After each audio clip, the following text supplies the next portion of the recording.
fait que ces événements puissent être organisés, le fait que vous toutes et tous soyez présents en nombre, cela montre également à quel point malgré tout des jalons sont posés sur le chemin d'une société, dirions-nous, inclusive.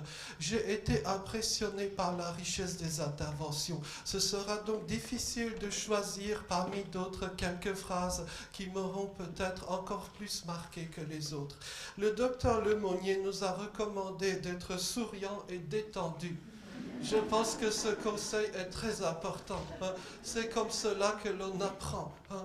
Voyez, on n'apprend pas le latin à coups de fouet, quoi. On apprend parce que ça nous fait plaisir. Ah, il se trouve que les gens autistes éprouvent parfois beaucoup de plaisir à faire du latin. Hein. Donc, c'est comme ça qu'ils apprennent toutes sortes de choses. Je pense qu'à ce titre, d'ailleurs, les gens autistes ne sont pas fondamentalement différents des gens non autistes. On apprend mieux ce qu'on aime faire. Bon, simplement, ce qu'on aime faire est parfois différent. Hein? Voilà.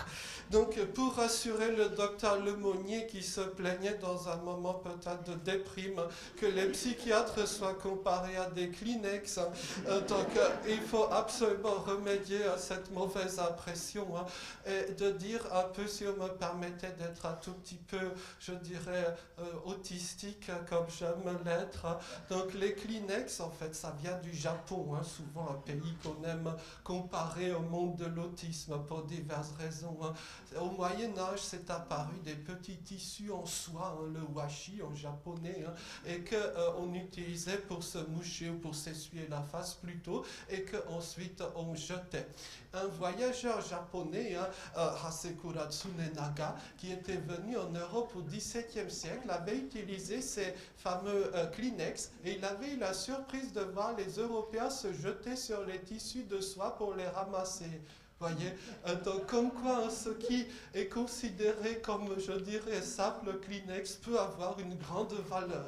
Si cela peut remonter le moral au docteur Lemonnier. Voilà.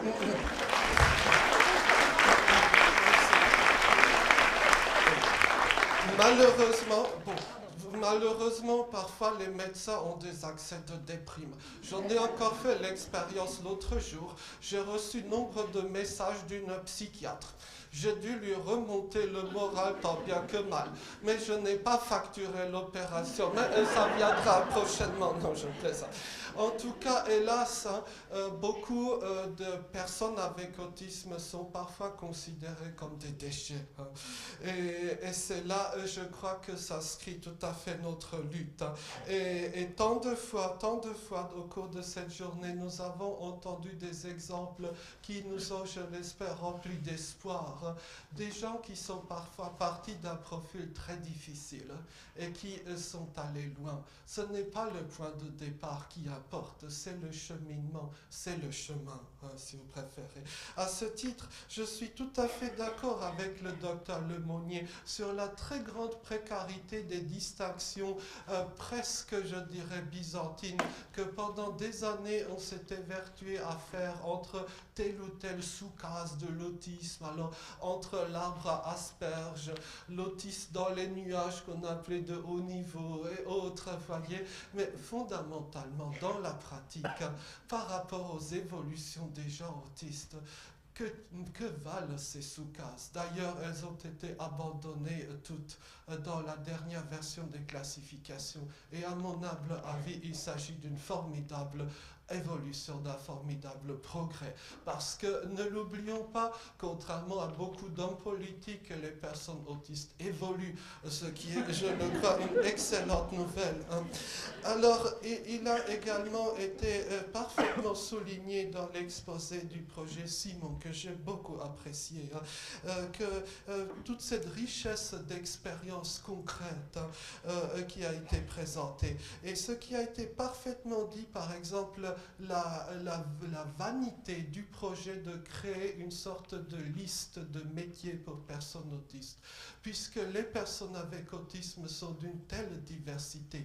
Les gens avec autisme peuvent, je le pense, exercer quasiment tous les métiers, et le quasiment est une prudence, dirions-nous, de rhétorique.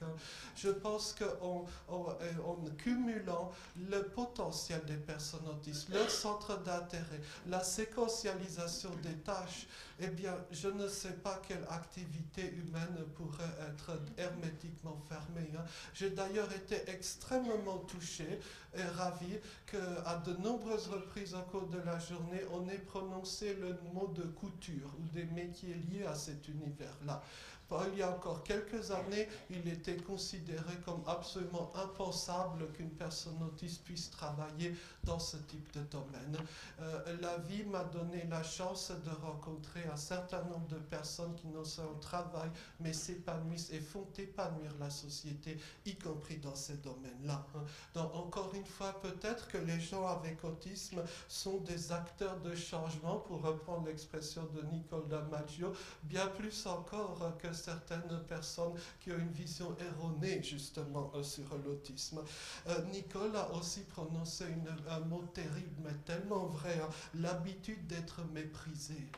Et c'est malheureusement ce qui ressort du vécu de tant de personnes autistes. Ce mépris, cette mise à l'écart tellement répétée au cours des années que la personne en perd toute estime d'elle-même. Et je dirais, dévalorise ses compétences, se dévalorise elle-même. Or, ce n'est pas à vous que je l'apprendrai. En pédagogie, on connaît parfaitement l'effet d'Pygmalion. Bon, il a diverses dénominations, mais le fait que précisément en valorisant les compétences des personnes, eh bien, cette personne pourra en acquérir bien plus.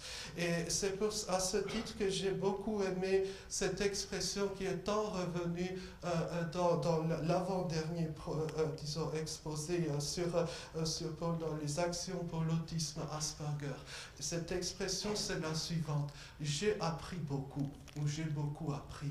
Voyez. Et en effet, madame, vous avez beaucoup appris. Comment cela? Eh bien, en faisant des choses. Cela me fait toujours penser à cette phrase passée à la postérité du grand pédagogue brésilien, peut-être l'un des plus grands du XXe siècle, Paulo Freire, qui disait « J'apprends en enseignant ». Oui, je pense qu'il y a de cela. Et je vous donc livrerai le titre simplement de l'un des grands ouvrages de Paulo Freire, L'éducation comme pratique de la liberté. Voyez, et c'est tout à fait ce que le docteur Lemonnier a souligné. Éduquer, participer à l'éducation de quelqu'un, c'est de lui ouvrir les potentialités, pour faire un peu le pédant, ou pour faire un peu l'autiste, si j'ose dire. Éduquer, c'est ex ducere, conduire hors d'une zone d'enfermement. Bref, vous voyez, il y a peut-être peu de choses ici-bas aussi stimulantes que les questions liées à l'autisme. Peut-être que les personnes avec autisme et le travail avec les personnes autistes peuvent aider à réenchanter un monde qui est désespérément triste. Et c'est peut-être à ce titre que je me permettrai d'évoquer peut-être deux points. Un premier point, c'est que j'ai besoin de votre aide pour une raison très particulière. C'est qu'il y a 3 jours, Madame Ségolène Neuville m'a demandé de préparer des projets liés à l'emploi des personnes avec autisme ou à la situation des adultes avec autisme. À plusieurs, on sera plus fort. Vos idées, vos propositions sont plus que les bienvenues, pour qu'il y ait des choses positives dans le 4e plan autisme sur le devenir et la situation des adultes avec autisme. Et le deuxième, peut-être dernier point, ce sera un petit point de rêve. Aujourd'hui, nous fêtons le 88e anniversaire de la naissance d'un grand monsieur de la peinture ou des couleurs, Yves Klein. Peut-être que cela dit quelque chose. L'inventeur du bleu particulier, il crée en monochrome bleu. On a refusé ces toiles à de nombreuses reprises à des salons parce que ce n'était pas prévu de ne s'exprimer qu'en bleu. Mais Yves Klein disait que précisément le bleu était la couleur qui laissait le plus de liberté à la création.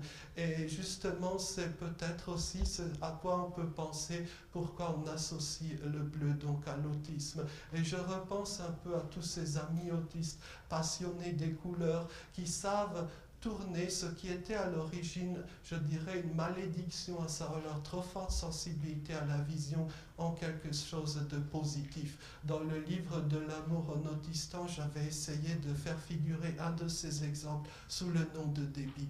En tout cas, permettez-moi de vous dire que ça a été une grande joie de participer à cette journée. Moi aussi, j'ai beaucoup appris. J'espère encore apprendre demain des choses et après-demain.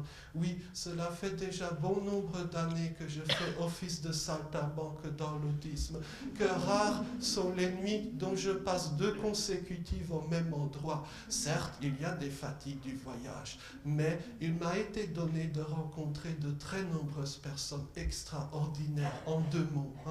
Et c'est parfois le soir, dans les moments de fatigue, que les souvenirs de ces visages, de ces moments, de ces personnes reviennent.